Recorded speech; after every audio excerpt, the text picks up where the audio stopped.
have the Civivi Aquila.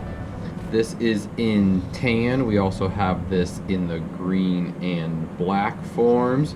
This is a VG10 stainless steel, and we have both the types of finishes on here. So this is a black coating with the satin, and we have that in the tan, and we also have the tan with the full satin blade on it as well.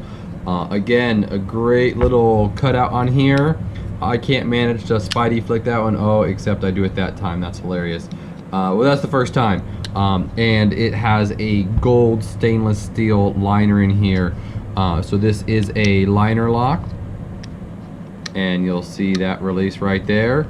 Has a flipper. Also has the relief hole that you can open it with either slowly or see, there we go, or flick it.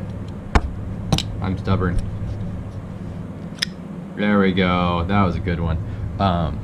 And again, just you can see the absolute relief and weight gain that you get with some of those millings that they do in there. Super lightweight, nice titanium pocket clip, and it just sets off in the pocket.